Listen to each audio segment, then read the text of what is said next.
Loan का सपना, home loan लगातार महंगा हो रहा है, इस पर रियायत मिलने की उम्मीद लोग कर रहे हैं और अपने आशियाने का सपना क्या लोगों का पूरा होगा, सीधे चलिए लिए चलते हैं ब्रेकिंग सेंटर। तो मैं बात करूं, अपने दर्शकों से परिचय करा दूं। निकिता चावला जी हमारे साथ हैं, यंग एंटरप्रेन्योर हैं, युवा जो है उद्यमी हैं, अर्थशास्त्र की जानकार है और पत्रकार भी हैं, तो कई सारी इनकी खासियत है। तो निकिता ये बताइए कि होम लोन में मुझे लगता है अब तो लगातार पूरे वर्ल्ड वाइड अभी रेट बढ़ता जा रहा है, इंटरेस्ट रेट हाइक होता जा रहा है। जी जी। सो हम भी उसी डायरेक्शन में चल रहे हैं। कोविड के बाद, पैंडेमिक के बाद जो सडनली डिमांड थी एक साथ जुड़ती गई और सडनली इतनी सारी बर्स्ट हो गई and all of us had to face a very expensive, बहुत ही महंगा पड़ गया एक घर खरीदना।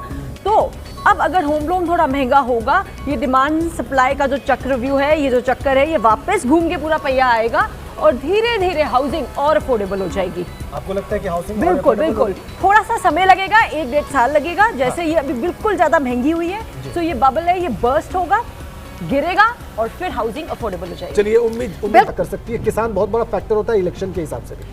वाई जस्ट इलेक्शन, हमारे पूरे देश के हिसाब से किसानों का बहुत ही महत्वपूर्ण रोल है, भूमिका वो बहुत ही महत्वपूर्ण निभाते हैं।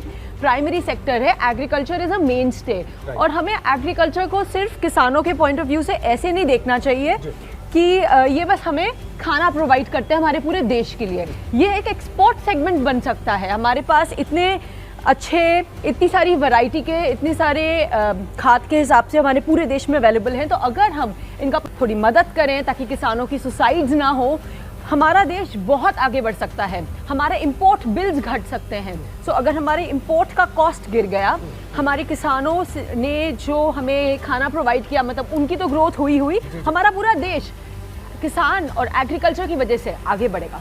तो हम बहुत कुछ कर सकते हैं। स्पेशल हो सकता है? किसानों ने कुछ भी गेन नहीं किया है। स्टेट लेवल पर तो कर्जा माफ किया है उत्तर प्रदेश गवर्नमेंट ने, लेकिन सेंटर पे क्या हो सकता है? सेंटर पे थिंक अगर हम इनको एक्सपोर्ट्स की तरफ थोड़े से वो दें, इनिशिएटिव दें, थोड़े से पुश दें, तो उनका समर्थन करें कि ये लोग एक्सपोर्ट कर सकें, इनके लिए रूल्स थोड़े रिलैक्स हो, थोड़ी इन्वेस्टमेंट के लिए थोड़े से इंसेंटिव हो, तो ये बहुत आगे बढ़ सकते हैं। तो देश में जो पैसा आएगा सो आएगा, इनकी खुद की प्रगति जो होगी सो होगी, बट हमारे देश का ओवरऑल जो हमारा जीडीपी है उसमें बहुत फर्क पड़ेगा। बिल्कुल।